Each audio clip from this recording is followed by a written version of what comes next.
come across my awareness is called HomeShare. It's different from the Golden Girls concept, which is more people of the same age and general level of health, well-being, vitality getting together. And HomeShare is more, if it's a person who's been living in their own home for years and years, they're beginning to not be able to manage as well as they used to, and they're isolated in their home, perhaps they don't drive. And HomeShare, there's HomeShare Canada, and there's a HomeShare in Halton region, I believe. And it's a concept where a senior will have a younger person come in and share their home. They will pay rent, perhaps lower rent than they might if they were just living on their own. And then they live there and they help out with the house, not as a caretaker, not as someone who's taking care of the other person, but just because they live there. They can do the grocery shopping, they can cook, they can do chores around the house, get the garbage out, they can run errands, even perhaps give a ride to the senior on occasion. So they're really a companion. This becomes their home.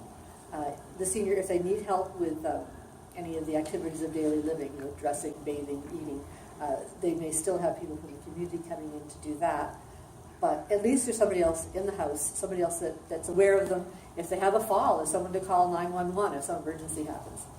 It's a great concept, and I'd love to see it grow. It would take a real paradigm shift, I think, in a lot of seniors to have the idea of somebody coming into their home, not as a guest and not as a caregiver or worker, but as someone that lives there, a roommate. They haven't had a roommate, I'm sure, in years, and it has to be the right people. They would need to meet each other and decide that it's the right fit. I know a lot of the home shares also have, because it's sort of ongoing monitoring, so if any conflicts come up, they can come in and help with conflict resolution. Certainly there's the concern about elder abuse if someone comes in who's not suitable. And again, having police checks is obviously a very good thing to do. Whatever situation you're looking at, if you're moving in with people that you don't know, get a police check done. But it can work. I can testify to the fact that it works because I've been doing it for years, and I think it's catching on more and more. I'd love to see that as a viable solution for a lot of seniors who want to keep in their own home. Okay. Yeah, there's no question that we could use more senior-friendly housing. As more and more of us age, it becomes more and more critical. We keep looking at levels of government to solve the problem for us, but while we're waiting for that, I think there's a lot that we can do on our own. I remember when I was growing up, we had 2 doors down from where I lived, or next door actually. There were 2 sisters, the Mrs. Nolan, who were living together in their family home. One of them, I believe, was a retired teacher. The other, I'm not sure what she had done. Neither of them had married, I don't think. And then 3 doors down the other way, there were 3 Mrs. Hersey and their brother, Mr. Hersey. And again, they were living in their family home. Now, you may not have a family home at this point that goes back to when you were kids.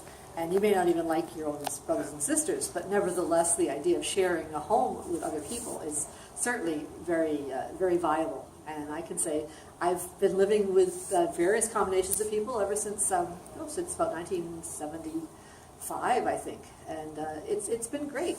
You learn a lot about yourself. I mean, in different situations, the more if you see the same issues coming up, living with different arrangements of people, you begin to realize that maybe the problem isn't the other people, that maybe it's something that you could look at yourself. But it's a viable option. And some people say, well, gee, you all live in a house together. What do you do with the kitchen? Well, we cook in it. In our case, we generally pool resources for groceries and that kind of thing, and then share the cooking and just divide the bill up every month. Some people have different parts of the refrigerator. This is my stuff and that's your stuff.